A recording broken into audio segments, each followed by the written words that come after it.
que a Bíblia de Nilson fala sobre gente que é contra o Evangelho?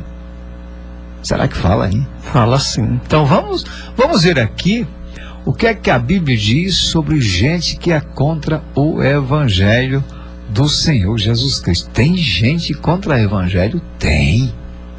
Gente contra o Evangelho. Gente que fala do Evangelho, mas é contra o Evangelho. Talvez até gente que prega o Evangelho e é contra o Evangelho. Isso seria uma contradição, meu caro ouvinte. Mas para você entender, nem todo mundo que está lá na igreja pregando o Evangelho é crente não, viu? Nem todo mundo que está com essa Bíblia na mão é de fato gente boa não. Tem tanta gente carregando a Bíblia que ainda falta chegar onde é para chegar ao pleno conhecimento da verdade. Bom, eu vou começar falando de Jesus quando estava lá em Betânia, na aldeia de Betânia. Jesus estava em Betânia e muitas pessoas afluíram para lá. Por quê? Onde Jesus estava havia milagres. Onde ele estava curava enfermos, ressuscitava mortos, tudo ele fazia onde as pessoas tinham necessidade. Um dos milagres de Jesus foi ressuscitar um homem chamado Lázaro, que era amigo dele. Jesus disse: Lázaro, vem para fora, e Lázaro se levantou do túmulo e ficou de pé, porque de fato Jesus fez o milagre. Aliás, Jesus ele continua fazendo milagres. Mas vejam só, nessa ocasião, Lázaro, esse que Jesus ressuscitou, estava com a multidão. Estava lá no meio.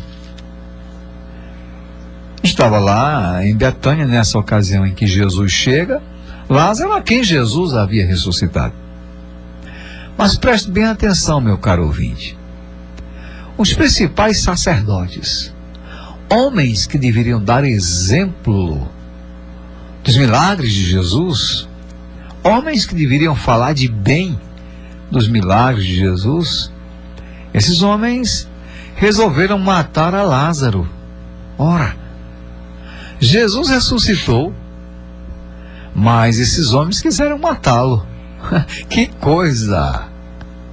Vocês por aí já tentam descobrir qual era o motivo principal de que os principais sacerdotes queriam matar a Lázaro. Um fato curioso. Por que é que os principais sacerdotes queriam matar a Lázaro? Por quê? Ora, se Jesus ressuscitou o homem, por que os principais sacerdotes, homens que deveriam dar exemplo, resolveram matar Lázaro? Por quê? Sabe por quê, meu caro ouvinte? Porque pela ressurreição de Lázaro, muitos dos judeus creram em Jesus. Olha a raiva deles. Olha o ser contra o Evangelho. Jesus pregava o Evangelho, ele ensinava, curava enfermidades e ressuscitou a Lázaro, mas os principais sacerdotes quiseram matar a quem Jesus ressuscitou. Isso está na Bíblia. João capítulo 12, de 9 a 11, mostra que os principais sacerdotes quiseram acabar com Lázaro. Repito, Jesus ressuscitou o homem, mas os principais sacerdotes quiseram matá-lo. Somente porque os judeus, através desse milagre, reconheceram que Jesus era o Salvador. Eles receberam de bom grado a palavra, acreditaram no que Jesus falava, e aí a perseguição começou, tanto a Jesus quanto a Lázaro, que Jesus havia ressuscitado. Vejam se isso tem cabimento.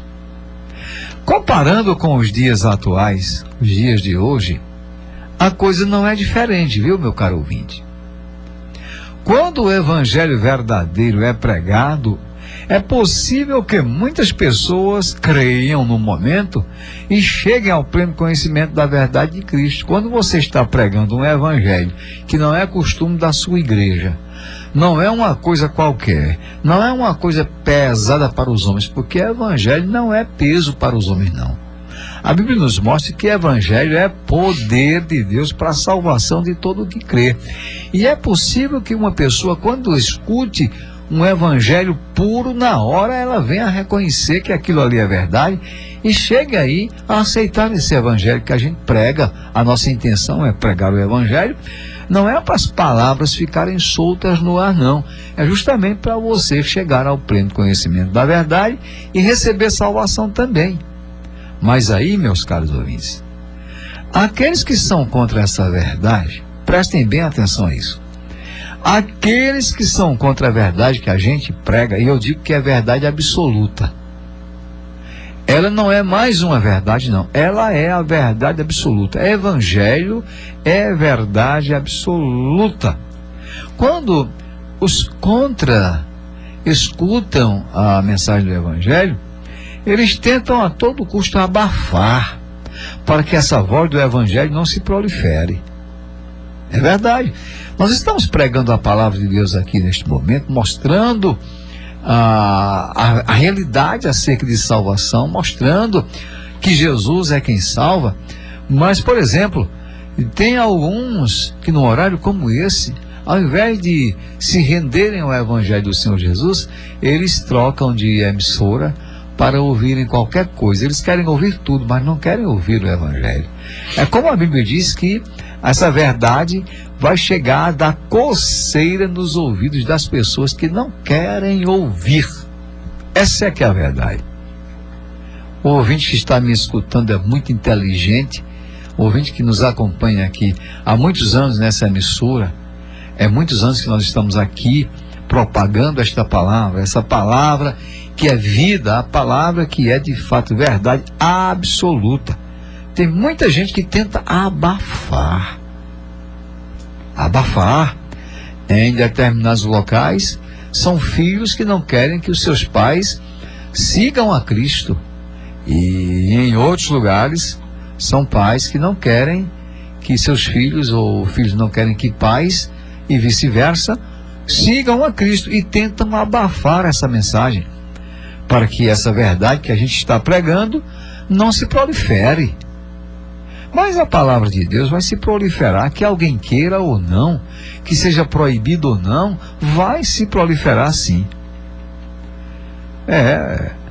Mas abafar a palavra de Deus não pode. Não tem como abafar a verdade. De uma certa forma, a verdade vai aparecer a qualquer momento. Se tira um cristão do meio, Deus levanta outro cristão e o Evangelho é pregado. De todas as formas o Evangelho é pregado. Às vezes tem gente que vai pregar com inveja, mas o Evangelho é pregado. Tem gente que, a Bíblia nos mostra isso, que tem pessoas que até por inveja vão pregar o Evangelho, mas o Evangelho deve ser pregado. Até por discussões, mas o Evangelho deve ser pregado. É o Evangelho que Jesus ensinou. Outro tipo de Evangelho, criado por aí afora, não pode. Dizia eu ontem à noite lá no templo da igreja congregacional, igreja que nós somos, ali estamos servindo ao Senhor como pastor. Veja bem, eu dizia eu ontem que a igreja que é histórica é uma igreja que é ligada à Bíblia Sagrada. E cada vez que uma comunidade cria uma nova coisa em desacordo com a Bíblia, ela vai deixando de ser igreja histórica e passa a ser uma igreja passa a ser uma nova igreja que vai ensinando não o que a Bíblia ensina e preceitos dos homens. Como, por exemplo, é proibido isso, é proibido aquilo, é proibido isso, é proibido aquilo, tudo como preceito dos homens. O evangelho que Jesus mandou pregar não é esse não, viu, meu caro? O evangelho que Jesus mandou pregar, ele é simples, é direto. Arrependei-vos e crede no evangelho do Senhor Jesus. Arrependei-vos e crede no evangelho do Senhor Jesus. Não tem como abafar esse aí. No passado, mataram muitos cristãos para que os cristãos não pregassem o evangelho. Mas vejam hoje o número que nós temos de evangélicos, de cristãos, digo propriamente, cristãos no mundo. Quantos cristãos nós temos por aí? Nos Estados Unidos, por exemplo, um país considerado evangélico hoje, cheio de cristãos. Até mesmo em países proibidos, países que proíbem, países que são proibidos de pregar o evangelho, lá o evangelho está entrando com a Bíblia Sagrada. A Bíblia Sagrada vai entrando nas camadas diversas da sociedade, e o evangelho está crescendo e vai crescer, porque não tem quem impeça a marcha da pregação do evangelho. Não há autoridade que possa proibir. E louvamos a Deus, porque hoje o nosso novo presidente eleito tem esposa evangélica, tem esposa cristã, e ele próprio é um cristão, Então, se ele é um cristão, isso quer dizer que o chefe maior da nação, sendo cristão, não vai estar impedindo a marcha de quem prega o evangelho, porque tudo é de acordo com o que Deus quer, e nós louvamos a Deus por isso, não desfazendo os outros do passado, mas estamos falando dele como cristão. Você é um cristão, eu sou um cristão. Cristão quer dizer seguidor de Cristo. E se você não segue a Cristo, preste bem a atenção nesse ponto dessa reflexão. Se você não é um seguidor de Cristo, você é um seguidor de quem? Se você não segue a Cristo, você vai seguir a quem? Religião é o meio pelo qual o homem procura voltar a Deus depois do pecado. Vem da palavra religare. Mas tem tanta coisa aí dita como religião que não é de fato religião. O que é que Jesus diz em João 14,6? Eu sou o caminho, a verdade e a vida. Ninguém vai ao Pai senão por mim. Ele é o único caminho, não tem outra coisa que leve o homem de volta a Deus. É Jesus Cristo. Então ninguém pode abafar. Sabe por que não pode abafar? Os milagres de Jesus continuam aparecendo mesmo. Os milagres de Jesus continuam aparecendo. Mesmo que eles não sejam propagados, mas Jesus continua fazendo seus milagres, ninguém pode abafar. No passado, quando Jesus fazia um milagre, o próprio Jesus dizia: mostra-te ao sacerdote, que essa era uma expressão para que o sacerdote pudesse dizer se a pessoa foi curada mesmo ou não. Era uma prerrogativa de um sacerdote. Hoje não tem mais sacerdote, né? O tempo sacerdotal passou, hoje é graça, é diferente. Mas Jesus dizia: não precisa contar para ninguém. Só que a alegria do povo era tão grande que logo todo mundo ficava sabendo dos milagres de Jesus. Então, o evangelho é poder de Deus. Portanto, queridos, é isto que a Bíblia diz, é isto que a Bíblia diz, é isto que a Bíblia faz, é isto que a Bíblia ensina, que há de fato coisas para serem revistas, e a Bíblia fala com muita propriedade sobre esse evangelho. Então, se você está chegando agora no seu receptor e está ouvindo a palavra do evangelho, saiba que tem gente que é contra a pregação do evangelho. É isso que a Bíblia diz. Nesse caso aqui, eram os próprios fariseus eram contra. Os principais sacerdotes eram contra. Os escribas eram contra. As seitas do passado eram contra. Seita, você deve entender. Sabe o que é uma seita? Seita vem da palavra sectare. Sectare quer dizer se separa. Você tem que estar dentro do evangelho para não ser seita. Seita se separa desse evangelho. Você é cristão? Quantos milhares de cristãos nós temos por aí afora nos escutando agora? E quantos milhares também de pessoas que nem sabem o que é ser cristão? Ser cristão é ser um seguidor de Cristo. Mas seguidor de Cristo não tem medo de pregar o evangelho. O apóstolo Paulo diz, né? Não me envergonho do evangelho de Deus, o evangelho de Cristo, porque é poder de Deus para a salvação de todo aquele que crê. Não dá para se envergonhar. Eu acho que as pessoas deveriam se envergonhar de estarem fazendo o que é errado. Não é? Por exemplo, aqui na cidade de Alagoa Nova, a gente vê tanta coisa fora de ordem, no trânsito, por exemplo, tanta coisa. As autoridades observam os desatinos com bons olhos, não vejo providência. Aquilo que não é bom acontecendo na nossa cidade, mas não é só aqui, na nossa Paraíba, no nosso Nordeste, no nosso Brasil, no mundo que Deus deixou, muita coisa errada. As pessoas deveriam ser contra isso aí, fazer o que não é bom, mas não pode se levantar contra a pregação do Evangelho. Mas mesmo que se levantem, o Evangelho vai ser pregado. O Evangelho passa por cima de pau, por cima de pedra, por cima de quem quer que seja, mas o Evangelho é pregado. Não há quem impeça essa marcha. Mas saibam, é coisa que a Bíblia diz. Tem gente que é contra. A Bíblia é quem diz. Os principais sacerdotes contra o Evangelho do Senhor Jesus. Cuidado, você seja a favor. Quando você vê um grupo de pessoas pregando o Evangelho aí de frente à sua casa, ofereça energia para ligar a caixinha de som. Ofereça. Eles estão com o mandato do Senhor Jesus. É um mandato do Senhor Jesus. Ir por todo mundo e pregar o Evangelho a toda criatura. Não feche a porta da sua casa quando ouvir alguém pregar. Abra mais a porta da sua casa, abra a janela, chame seus vizinhos, escutem a palavra. Você só não vai querer ouvir se for uma coisa falsificada. Mas se for o puro Evangelho que a Bíblia manda pregar, como Paulo disse, o apóstolo Paulo disse: se descer um anjo do céu pregando outro Evangelho que vá além desse que a gente prega, seja considerado maldito. Se for um Evangelho diferente, você dá para prestar atenção.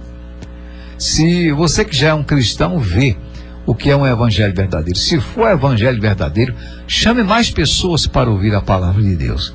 E que Deus os abençoe. Amém. Amém.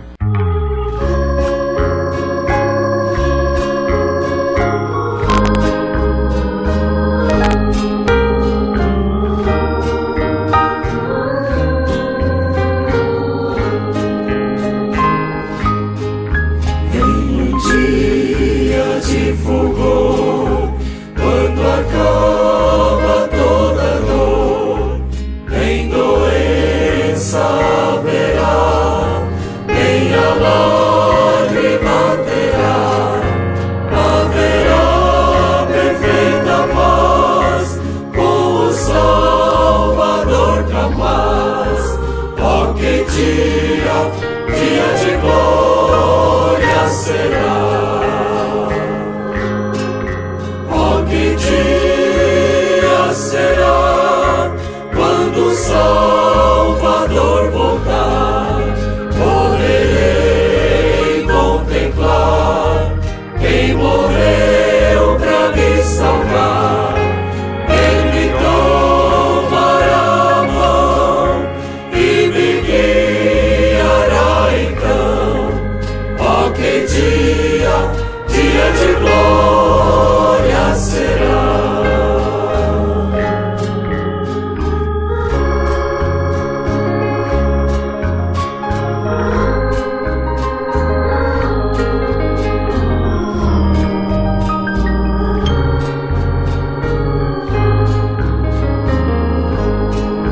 A tristeza não terá, nem pesores haverá, nem mais pranto assolará, e a morte sumirá, e pra sempre estarei com meu Salvador e Rei.